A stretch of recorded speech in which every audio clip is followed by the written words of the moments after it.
Monday. Good afternoon, Chris. How the heck are you? Hey, guys. I'm well. How are you all? I'm doing pretty good. I'm still watching Langford get called out here at second. I don't understand what the guy was looking at. Well, look, I disagreed with the call. It's not the first call I'll disagree with, and certainly wish we had at least gotten a chance to see Berger finish his at bat. But the bottom line is we didn't lose that game because of that call. We just didn't really put up any runs, and that ultimately, we had a couple chances there and never really got any big hits, and that cost us the game. So I can't make excuses. We got to score to win, and yesterday we didn't do it. So as much as I'd like to say that stolen base may have cost us, ultimately I'm willing to self-reflect and say we can play better baseball, and if we do, we probably come out on top. How much better is your expectation of the offense than what we're seeing production-wise right now? Yeah, significantly better. I mean, I think that we all know this is a group of proven hitters that have a track record of hitting, and we're just off to a really bad start offensively. It doesn't change the confidence that we have in the group. Like I said, they're all established. They've got track records of proven success, and we've got to help them get there. And when they do, I think there's a lot of positive regression coming, and the lineup is going to carry us for periods of a time over the course of the season. But right now they're off to a slow start, and my hope is that we get hot here soon. When do you look to maybe make a change? I mean, would leadoff be a consideration? I think that's a question we get asked a lot. Like, we would love to see Wyatt Langford in a leadoff spot. I think I'll evaluate all aspects of ways we can get these guys going, and lineup construction is a big part of that. And so I think that we are going to really talk about different ways we can position these guys within the lineup to succeed. And the way we've been going about it the first few weeks of the season hasn't necessarily produced the runs at the level that we're expecting. So Boch and I have had those conversations. The hitting coaches have been involved, and we are very open to making some adjustments here. Just trying to spark the offense and get them going. And it doesn't mean, again, that we don't have confidence in these guys. It just means that when we're not performing, we need to be fluid and make some changes that are going to get these guys producing at the level that we expect. See why you always give credit and praise to those that work for you and work with you.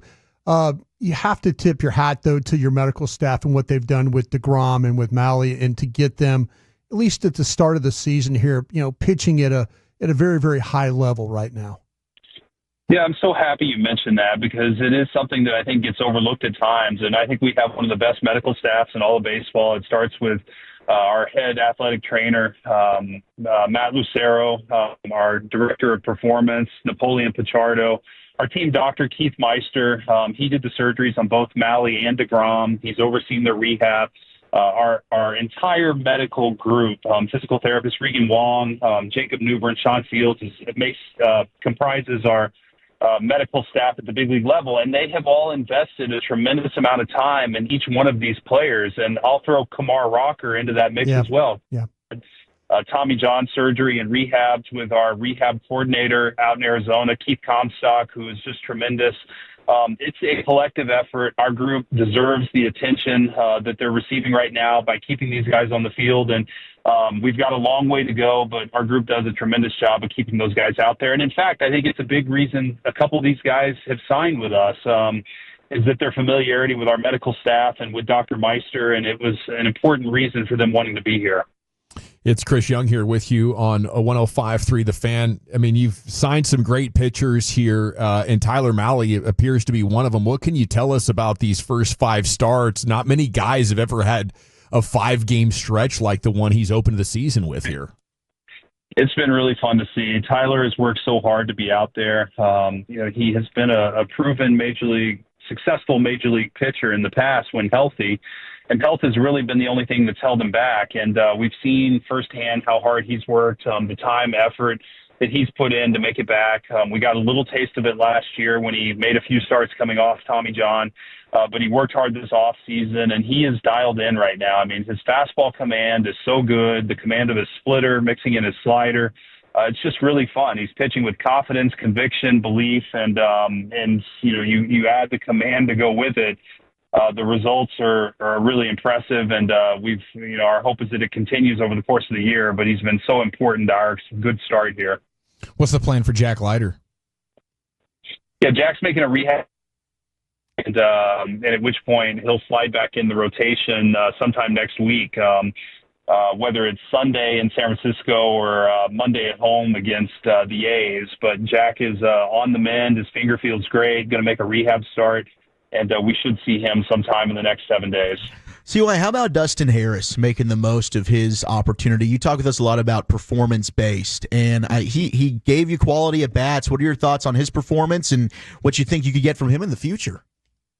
Yeah, Dustin's earning his playing time, and he's done a great job. He's stepped right in. He's really, to me, sometimes it's hard for young players when they come up to play with just a passion and a confidence that takes a little bit of time. And Dustin has been able to step right in and exude that. He's not afraid. He's out there. He's knows what he has to do to succeed, and it's been fun to watch. And the performance, obviously, he's gotten a few hits. He's gotten on base. He's played very good defense, and he's earning his playing time. And our expectation is he's going to continue to be out there and continue to receive more playing time. And if he continues to perform, it'll be hard to take him out of the lineup. Hey, CY, this is the weird scouting thing in me right now, and I used to be an advanced guy. You're going to this Sutter Health Park, which you guys keep stats and things and numbers on all these parks and stuff and how they play. How does that work when you're going to a place like that you've never been before and playing meaningful games, not exhibition games, but games that count?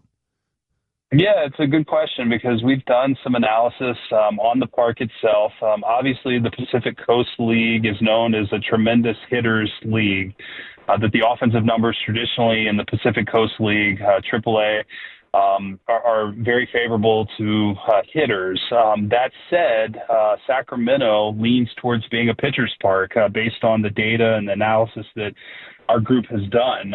So that's part of it. And the other piece of this is that tomorrow, the first day of a series, that our guys get out there early, get on the field. They start, they take ground balls, they take fly balls, they play balls off the wall. They get familiar with the dimensions, the bounces.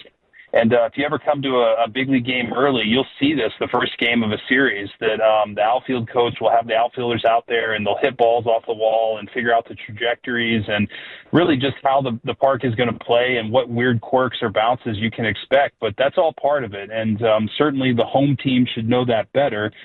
Given that the A's have just moved to Sacramento, I don't know the level of their familiarity with the park, but our guys, we've done the analysis from an R&D standpoint, and then the on-field analysis will come pregame tomorrow when the guys show up for batting practice. Is that even level like where the lights like fly balls into the lights and stuff like that? Maybe in minor league parks the lights aren't as high and things like that. Is that playing into that?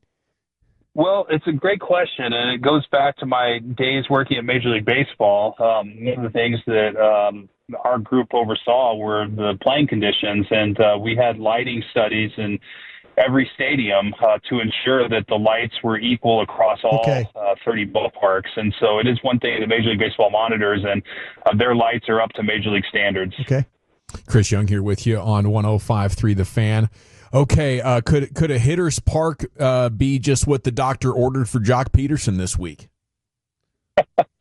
No, I think so. I mean, I feel for him because it's tough. And Joc is a professional. He obviously a proven track record of success, and he's making his impression on a new organization, a new fan base, and nobody wants to start this way. And to Joc's credit, every day I come down and I ask, I said, how's Joc? How are his spirits? And every single coach, manager, everyone tells me, hey, he's the same guy. He's upbeat. He's positive. He's being a great teammate. He's doing everything you could ask. And so you hate to see somebody go through this. But we have complete confidence Joc will get through this. He's going to break out. He's going to get hot. He's going to carry us when he does. He's so good. I just hate that this is his start to his Ranger tenure here, and I hate it for our fans who obviously had high expectations for him. That said, Joc is going to get through this, and he's going to be great. He's going to help us win a lot of games. When you have guys that maybe you didn't intend to have everyday roles like a Harris or a Pilar, or I guess even Josh Smith, although he's pretty much every day. But then you have guys who you had in mind for those roles that aren't performing. How do you balance that as far as letting the better hitters play right now, but you got to give Joc time to get his groove back? Yeah, it's a great question, and it's one that I don't have a perfect answer, because obviously we need Joc, and we're going to need him over the course of the season, and we need to have him in the lineup to work through some of these things that he's working on. But we're also trying to balance that with winning games. And so I think yesterday was a good day for Boch to really give Joc a breather. We have an off day today.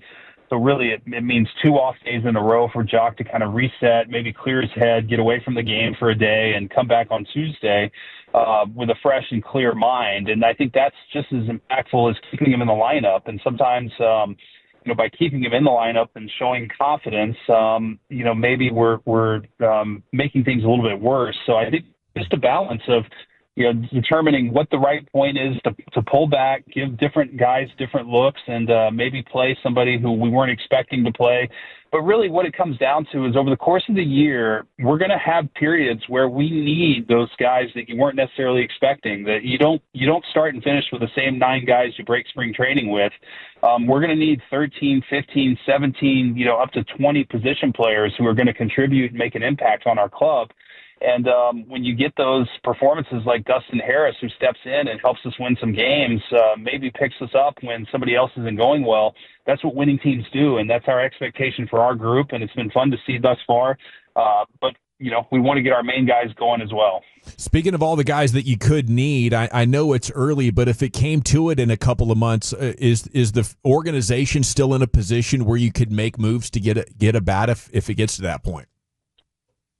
Well, I think just to be determined. We'll see where we are and how our guys are going. I hate looking that far ahead and saying that, because it shows to some degree a lack of confidence in the guys we have. So I think the best team we can assemble is the 13 players that we have on our big league team right now. And I really believe that. I believe in the group we have and what they're capable of doing. And I'm not looking ahead. I'm not looking and saying, I wish we had this or I wish we had that. I believe that our group is good enough. And I think this weekend was a great example that we went out and went toe-to-toe with the LA Dodgers, and we're really right there in every game. We could have easily, swept the series. I think we could have easily been swept as well. And so I think that, it just shows that the talent level of this group, we can compete with the best teams in baseball.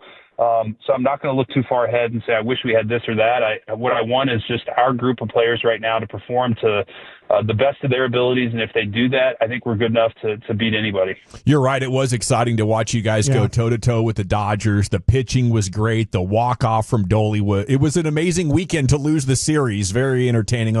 Anyway, thank you so much for your insights once again, sir. Give him hell. We'll be pulling for you. Guys, thanks so much. Have a great week.